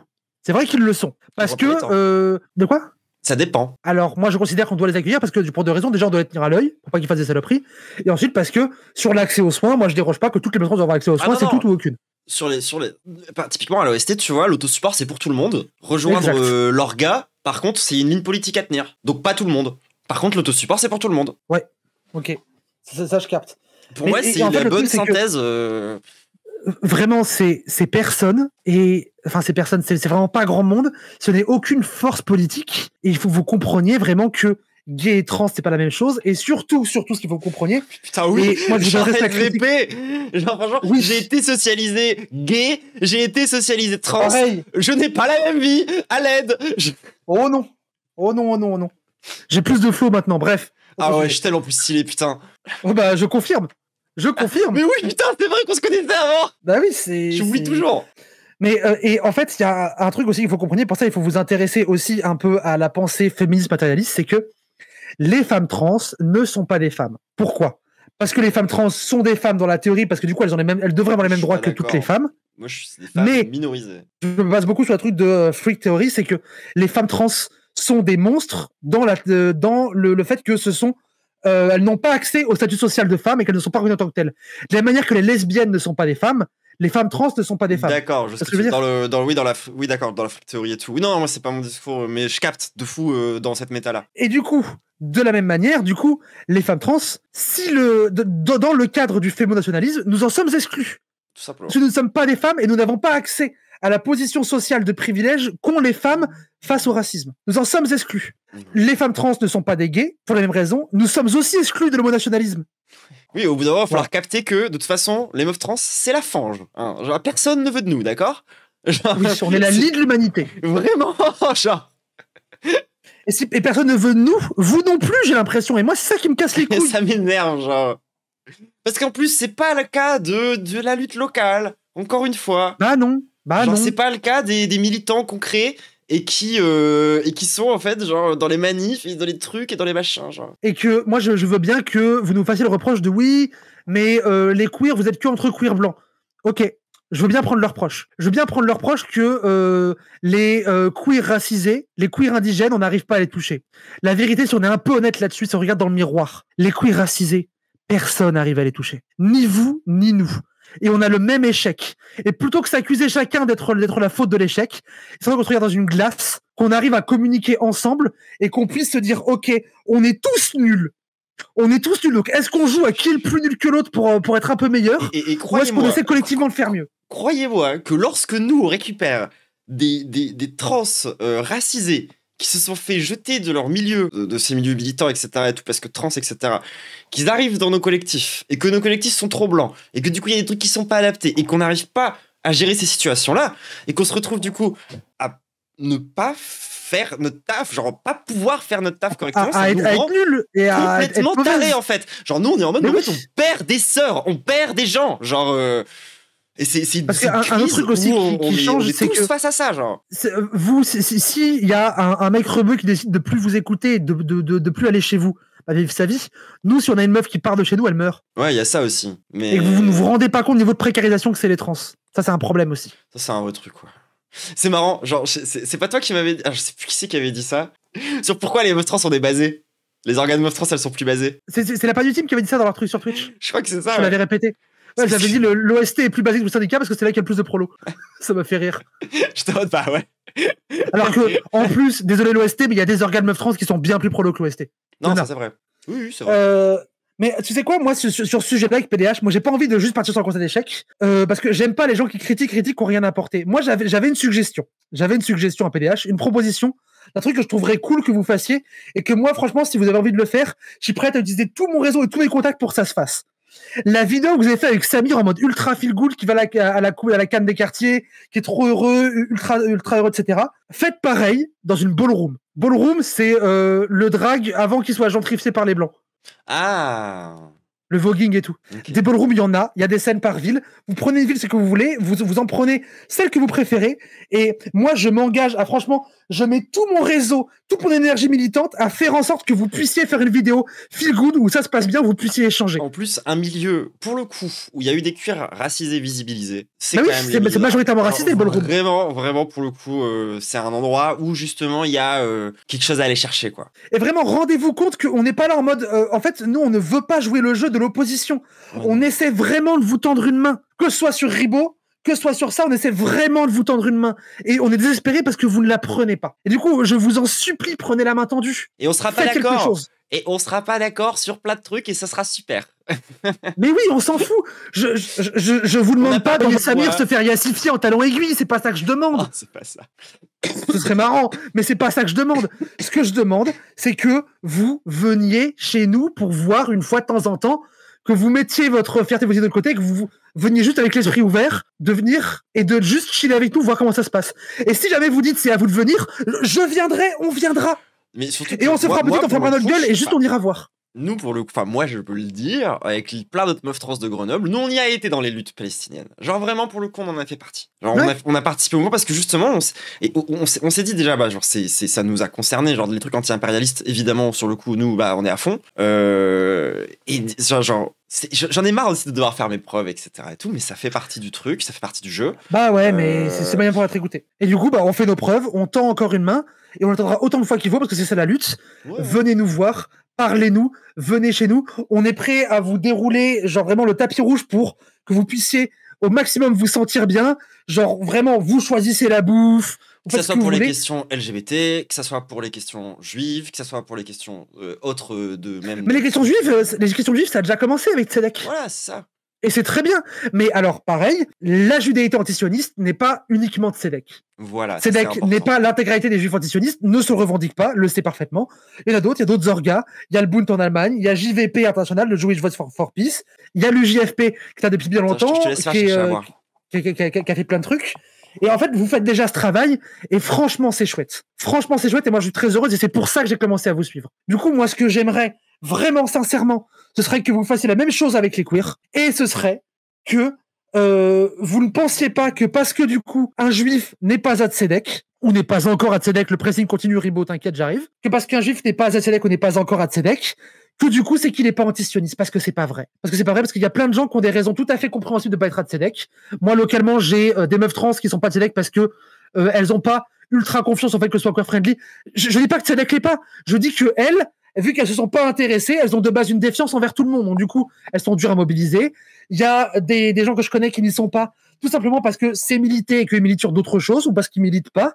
Genre, c'est pas parce que quelqu'un n'est pas tzedek que ce juif est sioniste. Voilà, c'est le message que j'ai envie de faire passer.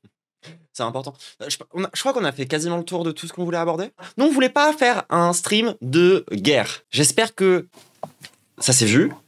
Oui. C'était vraiment pas le projet. Genre, on voulait quand même émettre les critiques qu'on a émises. L'objectif, c'est pas... On veut faire personne, et on le dit quand même. Ouais. Et le truc de... On vous dit qu'on aimerait bien que vous fassiez ça, on vous attend pas aussi pour le faire, parce que c'est facile de dire faudrait. Nous, on essaie de l'incarner. Il y a des choses qui se font en IRL comme sur Internet, il y a des choses qui se préparent. On va pas tout vous dire, mais on y travaille. On n'a pas de structure pour inviter qui que ce soit. Écoute, si un jour ça se fait, bah nous aussi on pourra tendre des mains à ce moment-là. Et peut-être que c'est à nous de créer une structure, et dans ce cas-là, on taffera dessus et on verra. Et voilà, on verra. Il y aura un replay. Oui, il y aura un replay, vous inquiétez pas. Mais on va arrêter parce que j'ai encore un react à faire, moi. Il y a une vidéo qui me suce à regarder juste après. Celle de la Padudu ? Comment passer à côté ? Putain, je vais lancer dans un react à 1h30 du matin, force à toi. J'avais dit que je faisais 3 trucs. Et du coup, voilà. Plus de bons soupçons, plus d'empathie, moins de temporalité et de trucs bizarres, un peu border antisémites. Soyez sympa avec les gens. Oui, et puis tendez la main. Tendez la main au lieu de faire des threads et des streams pour dénoncer, par pitié. Puis voilà, c'est pas comme ça qu'on avance. Voilà. Franchement, nous, c'est pas notre vision en fait aussi de la politique, quoi. Voilà, la politique, c'est pas des excuses pour se foutre sur la gueule. Bah si, mais avec les autres, pas entre nous. Oui, voilà. Non, mais non, c'est pas. C'est la vie des gens aussi. C'est plus important que ça. Voilà. Bref. Qui s'écharpe. Bon, c'était la conclusion, ça. Gros bisous. Oui, excuse-moi, j'ai eu un petit lag. Pas de soucis. Gros bisous. Gros bisous YouTube. À la prochaine. Je vais couper la capsule ici.